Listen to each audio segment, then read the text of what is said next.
अस्सलाम वालेकुम dear students of 9th class. बच्चों, आज हमारा फिज़िक्स यूनिट 1 का 8वां लेक्चर है और आज हम प्रॉब्लम्स करेंगे।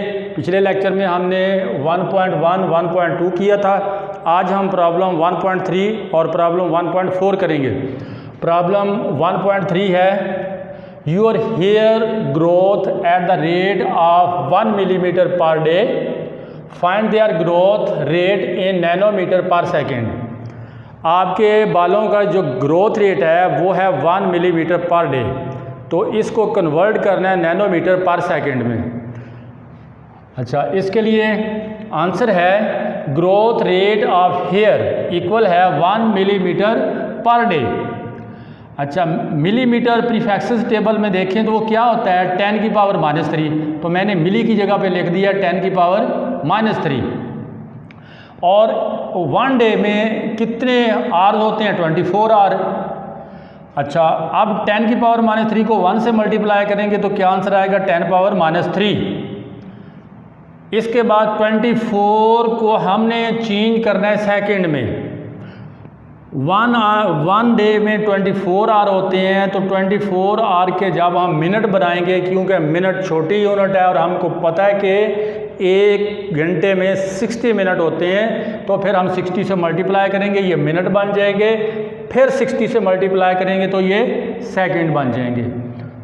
इस तरह से ये हमने ऐसे ही लिख दिया। जब इसको हमने कैलकुलेट किया तो ये आंसर आता है 86400 सेकेंड। नेक्स्ट हमने इसको साइंटिफिक नोटेशन में यानी स्टैंडर्ड फॉर्म में लिखा है। डेसिमल यहाँ पे है, इस जगह पे डेसिमल है। जब हम डेसिमल को लेके आएंगे रेफरेंस प्लेस पे तो कितने डिजिट बनते हैं 1 2 3 4, तो फिर हम लिखेंगे 8.64 मल्टीप्लाई 10⁴, क्योंकि हम डेसिमल राइट साइड से लेके आए रेफरेंस प्लेस पर 4 डिजिट। नेक्स्ट हमने क्या किया है कि 8.64 क्या हो रहा है, डिवाइड हो रहा है किस पे 1 पे, और हमने जिनके बेस एक जैसे हैं उनको अलहदा इकट्ठा कर लिया। तो 10 की पावर -3 को भी इकट्ठा कर लिया, और 10 पावर 4 जब ऊपर जाएगा तो इसके पावर का साइन चेंज हो जाएगा, इसको हम ऊपर ले गए हैं इसके साथ। और इसी तरह m अपनी जगह पे पड़ा हुआ है, s को जब ऊपर लेके जाएंगे तो ये हो जाएगा s पावर -1, क्योंकि किसी भी वैल्यू को हम ऊपर से नीचे लाएं या नीचे से ऊपर लेके जाएं तो उसके पावर का साइन चेंज हो जाता है। अच्छा, इसी तरह से हमने नेक्स्ट क्या किया है 1 डिवाइडेड बाय 8.64 को जब हमने डिवाइड किया, यानी 1 को डिवाइड किया 8.64 पे, तो आंसर आया 0.1157। तो जब हम इसको कैलकुलेट करेंगे, क्योंकि बेस एक जैसे हैं तो पावर्स ऐड हो जाएंगी, 10 की पावर -7। इसी तरह से हम डेसिमल को लेके गए हैं 2 डेसिमल प्लेस लेफ्ट से राइट। हम क्यों लेके गए हैं, क्योंकि स्टैंडर्ड फॉर्म में तो हम लेके आते हैं लेफ्ट साइड से एक नॉन ज़ीरो डिजिट छोड़ के हम डेसिमल लगाते हैं। यहाँ हम इसलिए 2 डिजिट हमने रिप्लेस किया है, क्योंकि हमने बनाना है 10 की पावर -9। हमें इसकी ज़रूरत है, क्योंकि 10 की पावर -9 नैनो के इक्वल होता है। हमने नैनो बनाने के लिए ये काम किया है। अब हम डेसिमल को रिप्लेस करेंगे लेफ़्ट से राइट 2 डेसिमल प्लेस, तो 10 की पावर -2 लिखेंगे, और ये 10 की पावर -7 पहले से ही मौजूद है। तो इस तरह से ये वैसे का वैसा लिख दिया। 10 की पावर -7 प्लस -2 होगा 10 की पावर -9। अभी हमने पिछले लेक्चर में पढ़ा था कि 10 की पावर -9 किसके इक्वल होता है, नैनो के। तो इस तरह से 11.57 नैनोमीटर पर सेकेंड आंसर आ गया, जो कि हमारा मतलूबा आंसर है।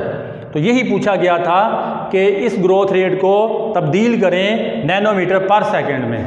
तो नेक्स्ट हमारा क्वेश्चन है problem number 1.4, right in standard form. हमने क्या करना है, इसको क्वेश्चंस को स्टैंडर्ड फॉर्म में लिखना है, साइंटिफिक नोटेशन में लिखना है। आंसर है 1168 मल्टीप्लाई 10⁻⁻27। तो हमने डेसिमल अब कहाँ पे है, यहाँ पे डेसिमल है। हमने डेसिमल को लेके आना है रेफरेंस प्लेस पे।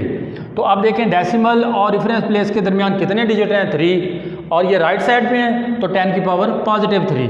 और डेसिमल कहाँ पे आ गया लेफ़्ट साइड से बिफोर 1 नॉन ज़ीरो डिजिट से पहले, यानी 11 यहाँ पे लेके आना है, तो ये आंसर आ गया। इसी तरह ये वैसी की वैसे पड़ी हुई है। अच्छा, नेक्स्ट हमने ये पढ़ा कि अगर बेस एक जैसे हों, पावर्स क्या होंगी और मल्टीप्लाई हो रहे हों तो पावर्स ऐड होंगी।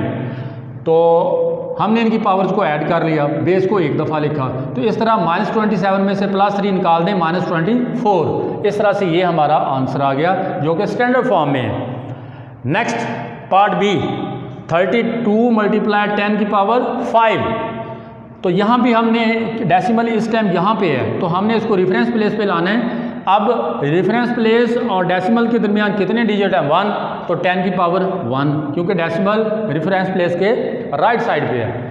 तो इस तरह से 3.2 × 10⁻1, और ये 10 पावर 5 पहले का पड़ा हुआ है। इसी तरह से बेस एक जैसे हैं, ये वैसे का वैसा आ गया, इनके बेस एक जैसे हैं, मल्टीप्लाई हो रहे हैं, तो पावर्स को क्या कर दिया? ऐड कर दिया। तो इस तरह से ये वैसे का वैसा 10 पावर 1 + 5 क्या होता है? 6। तो इस तरह से ये इसका आंसर आ गया जो कि स्टैंडर्ड फॉर्म में है। नेक्स्ट पार्ट है सी, 725 यानी 725 × 10⁻⁻5 किलोग्राम। इसको भी हम स्टैंडर्ड फॉर्म में लिखेंगे, तो इसका डेसिमल भी यहाँ पे है, इसको हम लाएंगे रेफरेंस प्लेस पे। तो अब डेसिमल और रेफरेंस प्लेस के दरमियान कितने डिजिट हैं? 2, और वो राइट साइड पे हैं, तो 10 की पावर 2, और डेसिमल को हम ले आए रेफरेंस प्लेस पे। तो इसी तरह से ये वाला जैसे था वैसे लिख दिया, और ये 10 की पावर 3 कहाँ से आया? किलो, क्योंकि हमने प्रीफिक्सेस टेबल में पढ़ा हुआ है कि किलो किसके इक्वल होता है? 10 की पावर 3। तो फिर ग्राम अपनी जगह पे पड़ा हुआ है। उसके बाद इसको हमने जैसे था वैसे ही लिख दिया, इनके बेस एक जैसे हैं, पावर्स को जब ऐड करेंगे तो 10 की पावर 0 आ गया। अच्छा, हमें ये पता है कि 10 की पावर 0 किसी भी नंबर की पावर 0 हो तो 1 के इक्वल होता है। तो इस तरह 7.25 को 1 से मल्टीप्लाई करेंगे, आंसर आ गया 7.25 ग्राम। हमारा लास्ट पार्ट है 0.02 × 10⁻⁸। तो आप देखें इसका रेफरेंस प्लेस है यहाँ पे, हमने डेसिमल को कहाँ शिफ्ट करना है? रेफरेंस प्लेस पे। तो रेफरेंस प्लेस और डेसिमल के दरमियान कितने जो डिजिट हैं? 2, और वो है लेफ़्ट साइड पे, तो लिहाजा 10 की पावर -2 आएगा। माइनस इसलिए आया क्योंकि डेसिमल हमारा रेफरेंस प्लेस से उल्टी साइड पे है। तो इस तरह 10 की पावर -8 पहले से मौजूद है। अब ये बेस एक जैसे हैं, मल्टीप्लाई हो रहे हैं, तो पावर्स क्या होंगी? ऐड। ये वैसे का वैसा आ गया। इसी तरह -8 और -10 क्या, -2 क्या होता है? -8 -2 10 की पावर -10। तो ये हमारा जो आंसर है ये स्टैंडर्ड फॉर्म में है। इस तरह से हमारा आज का लेक्चर ख़त्म हुआ। इजाज़त दीजिए, अल्लाह हाफिज़।